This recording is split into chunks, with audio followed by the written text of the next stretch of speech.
주 안에서 평안하십니까? 성경 통독을 돕는 바이블 가이드 김영중 목사입니다.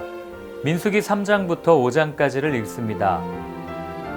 본격적인 광야의 여정을 시작하기 전 하나님께서는 레위인들에 대한 규정과 이스라엘 백성들이 지켜야 할 정결 규정을 말씀하십니다.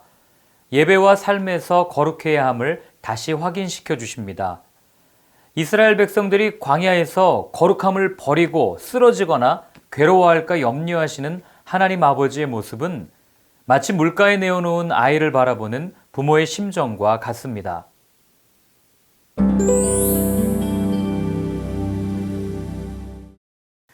민수기 3장은 이스라엘 백성들의 인구조사에서 제외된 레위인들의 임무와 계수에 대한 내용입니다. 레위기 10장에서 규정되지 않은 불로 제사를 드리다가 죽은 나답과 아비후를 언급하며 레위인들과 제사장들에 대한 중요성을 부각시킵니다. 왜 레위인들은 전체 인구 계수에서 빠졌을까요? 그 답을 12절이 알려줍니다. 애굽에서의 10번째 재앙, 장자들의 죽음을 기억하십니까? 그때 애굽의 초태생은 다 죽고 이스라엘의 초태생은 온전히 생명을 건졌는데 이 사건을 기념하여 이스라엘의 모든 초태생은 사람이든 짐승이든 전부 하나님께 속한다는 초태생 규례를 주셨습니다. 가축의 초태생은 하나님께 드릴 수 있지만 사람의 장자는 드릴 수 없기에 하나님께서는 이스라엘의 모든 장자들을 대신해서 레위인을 취하셨습니다. 그래서 레위인은 내 것이다 라고 말씀하신 겁니다. 그런데 인구를 계수해 보니 이스라엘의 장자의 수는 22,273명으로 레위인보다 273명이 더 많았습니다. 그래서 한 사람당 5세겔씩 1365세겔을 속전으로 내게 하십니다. 또한 레위의 아들들이었던 게르손, 고핫, 무라리 자손의 진 배치와 업무에 대해서 말씀하십니다. 7,500명의 게르손 자손은 성막 서쪽에, 8,600명의 고핫 자손은 성막 남쪽에, 6,200명의 무라리 자손은 성막 북쪽에 진을 치게 하며 그들이 해야 할 업무를 3장과 4장에 소개하고 있습니다.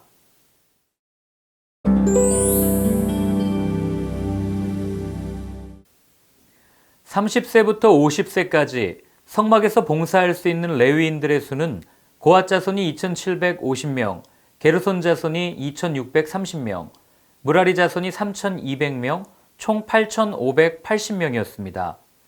레위의 첫째 아들이었던 게르손, 그 자손의 지도자는 라엘의 아들 엘리아삽이었고 이들은 성막과 회막, 덮개, 회막 휘장문, 뜰의 휘장과 성막 제단 사방에 있는 줄들을 맡았습니다. 레위의 둘째 아들 고핫, 그 자손의 지도자는 우시엘의 아들 엘리사반이었고 그들은 대접과 숟가락, 집게 등 성소 안에 있는 모든 기구들을 어깨에 메고 운반하며 관리하는 업무를 맡았습니다. 레위의 셋째 아들이었던 무라리, 그 자손의 지도자는 아비하일의 아들 수리엘로 이들은 성막의 기둥과 받침들을 운반하고 관리했습니다. 특별히 성소 안의 물건들을 담당했던 고핫 자손은 성물을 만져서는 안 되었고 성소를 보아서도 안 되었습니다. 제사장들이 와서 성소와 성소의 기구를 정리하고 포장을 끝내야만 메고 갈 수 있었습니다. 또한 읽다 보면 성막과 회막, 이것이 같은 뜻인가 다른 것을 말하는 것인가 헷갈릴 수 있습니다. 미쉬칸이라는 단어로 표현되는 성막은 지성소와 성소를 가리키며 회막은 오헬 모헤드, 모임의 장막이라는 의미로 회중 성막 전체를 의미합니다.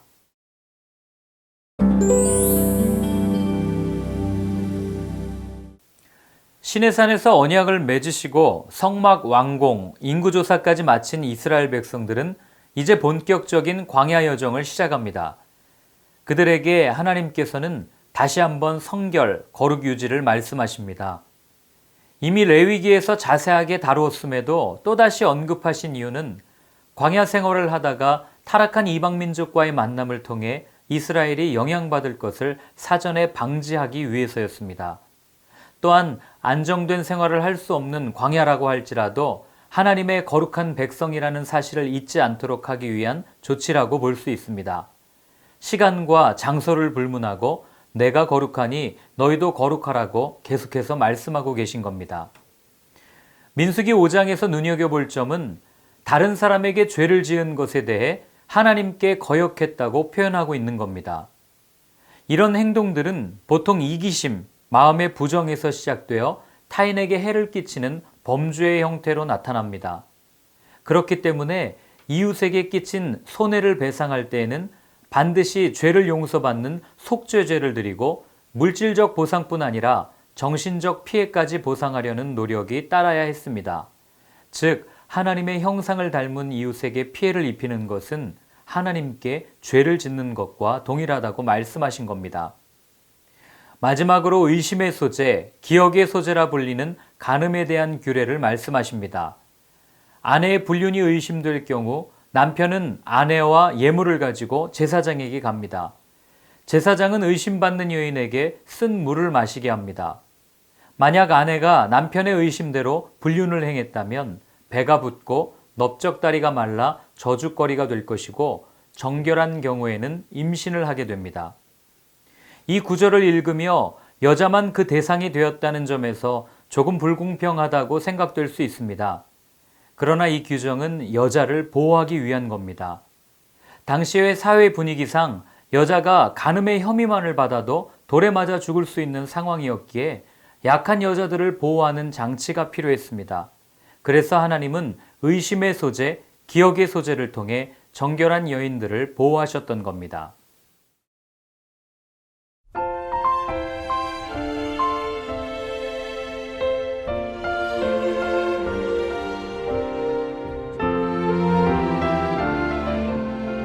레위인들이 서로의 역할에 따라 봉사했던 모습은 다양성과 통일성이라는 단어로 설명됩니다.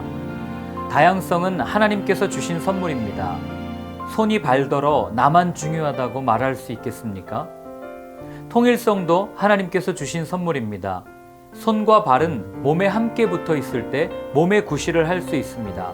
떨어지면 문제가 됩니다. 나만 소중하다 여기는 이기심을 내려놓아야 합니다.